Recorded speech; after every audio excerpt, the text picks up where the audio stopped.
Hi guys, today வந்து நம்ம எண்ணெய் கத்திரிக்காய் பண்ணுறதா தான் பிளானு. அதுக்கு வந்து ஒரு பேன் எடுத்துகிட்டு மிளகும் அண்டு ஜீரகம் போட்டு ட்ரை ரோஸ்ட் பண்ணிவிட்டு அதுக்கப்புறம் தேங்காய் போட்டு அதில் வந்து லைட்டாக ஆயில் ஸ்ப்ரே பண்ணால் போதும்.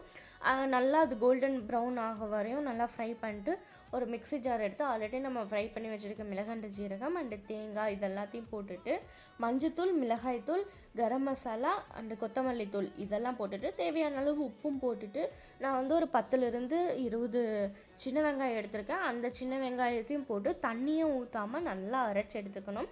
அதுக்கப்புறம் அந்த கத்திரிக்காயில் இருக்கிற காம்பு எல்லாத்தையும் கட் பண்ணிவிட்டு இந்த மாதிரி அந்த கத்திரிக்காயை வந்து நம்ம 4ஆக டிவைட் பண்ணிட்டு நம்ம அரைச்சி வச்சுருக்க அந்த சாந்தையுமே வந்து அந்த கத்திரிக்காய்க்குள்ளே ஸ்டஃபிங் வச்சோன்னா சூப்பராக இருக்கும்.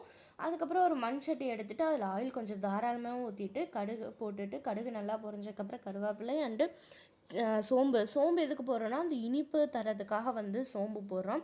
சோம்பும் போட்டு அது நல்லா இதானதுக்கப்புறம் அந்த நம்ம ஸ்டஃபிங் பண்ணி வச்சுருக்க கத்திரிக்காயை போட்டு ஒரு 2 செகண்ட்ஸ் மட்டும் நல்லா இது பண்ணிட்டு நம்ம ஆல்ரெடி அரைச்சி வச்சுருக்க அந்த மிக்ஸி ஜாரில் இருக்கிறது எல்லாத்தையுமே தண்ணி ஊற்றி அதில் ஊற்றிட்டு அதுக்கப்புறம் நான் வந்து புளியும் வந்து ஊற வச்சுட்டேன் ஆல்ரெடி. ஸோ அந்த புளியுமே வந்து நான் ஊற்றி நல்லா வந்து நம்மளுக்கு தேவையான அளவு வந்து தண்ணி ஊற்றிக்கலாம். அந்த கத்திரிக்காயும் வணங்கணும், அந்த குழம்புல அந்த பச்சை வாசமும் போகணும். நம்ம வெங்காயம் இதெல்லாம் போட்டு அந்த பச்சை வாசமும் போகணுங்கிறதுக்காக வந்து நிறையாவே தண்ணி ஊற்றி கொதிக்க வச்சணும் ஒரு பிளேட் போட்டு. அவ்வளோதான், நம்ம கத்திரிக்காய் வந்து சூப்பராக ரெடி ஆயிடுச்சு. டாடா பபாய்.